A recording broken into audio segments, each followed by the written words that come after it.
সন্তানের কোন আমলে মৃত মা বাবার গুনাহ মাফ হয়? খুব সুন্দর এবং প্রয়োজনীয় একটি প্রশ্ন। মাশাআল্লাহ।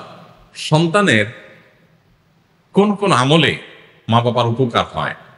এর উত্তর হলো যে সাধারণত বান্দার নিজের আমল তার নিজের উপকার হয়। আল্লাহ বলেছেন, লাইসা লিল ইনসানি ওয়া লাইসা লিল ইনসানি ইল্লা মা সাআ। মানুষ নিজের জন্য যেটা পরিশ্রম করে কামাই করেছে, উপার্জন করেছে, সওয়াব আহরণ করেছে, এটাই তার। আরেকজন তারটা কামাই করে দিবে না, দিতে পারে না।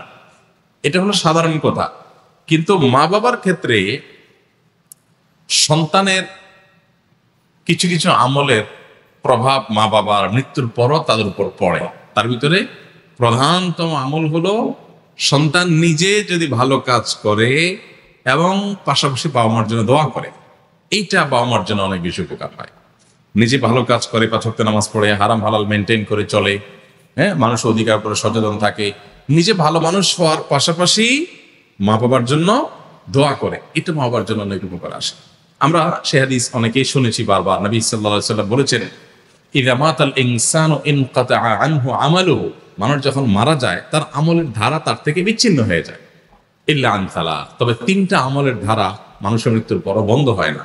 এর ভিতরে একটা হলো এই আওয়ালাদুন সালেহ ইয়াদউ লাহু, যদি কোনো নেক সন্তান থাকে যে নিজে ভালো মানুষ, পাশাপাশি বাবা মার জন্য দোয়া করে, এটা তার জন্য খুব বেশি উপকার হয়। আমরা সাধারণত যেটা করি, মা বাবা মৃত্যুর পর আমরা চাই যে জীবদ্দশায় আমি মাকে বাবাকে স্নেহ করেছি, মমতা দিয়েছি, ভালোবাসা দিয়েছি, খাবার দিয়েছি, আদর আত্মি করেছি, কিন্তু এখন তাদের করতে পারতেছি না। আমরা কিছুটা করতে চাই বাবা মার জন্য, তো করতে চেয়ে আমরা কি করি, হুজুরদেরকে দিয়ে বা অন্যদেরকে দিয়ে দোয়া করাই। আলহামদুলিল্লাহ, অন্যরা দোয়া করলে উপকারে আসতে পারে, কিন্তু সবচেয়ে বেশি উপকারের কথা আপনি যদি জানতে চান যে সন্তান এর কোন আমলটা মা বাবার সবচেয়ে বেশি উপকার আসে, তাহলে আমি বলবো যে নিজে যদি নেক আমল যতটুকু পারে করলো, পাশাপাশি দোয়া করলো, এটা মা বাবার জন্য বেশি উপকারে আসে। কোন কোন হাদিস থেকে আমরা জানতে পাই যে কোন কবরবাসীকে আল্লাহ তাআলা জান্নাতের যে নেয়ামত তাকে ভোগ করাচ্ছিলেন, এটা তার ক্লাসটা উন্নীত হয়, আপার ক্লাসের নেয়ামত সে পেতে থাকে।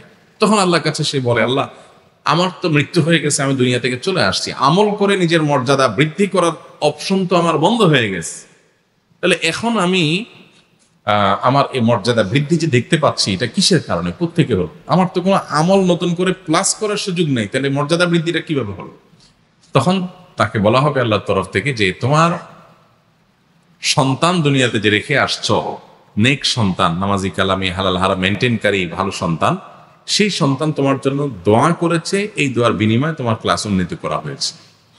তো এই জন্য মা বাবার জন্য সন্তানের যে আমলটা সবচেয়ে বেশি উপকার করে তা হলো সন্তান নিজে ভালো মানুষ হবে, পাশাপাশি মা বাবার জন্য দোয়া করবে।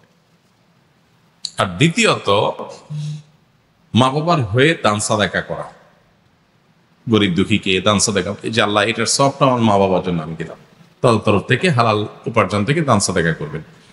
এরকম আরো বিভিন্ন আমল আছে, কিন্তু সবচেয়ে বেশি যদি বলি আমরা, তাহলে এই দুইটা আসে সবকিছুর উপরে, দোয়া করা আর সাদাকা করা। আল্লাহ আমাদের মৃত মা বাবা, আত্মীয় স্বজনদের জন্য আমাদের পক্ষ থেকে যে করণীয় আছে সেগুলো করার তৌফিক দান করুন।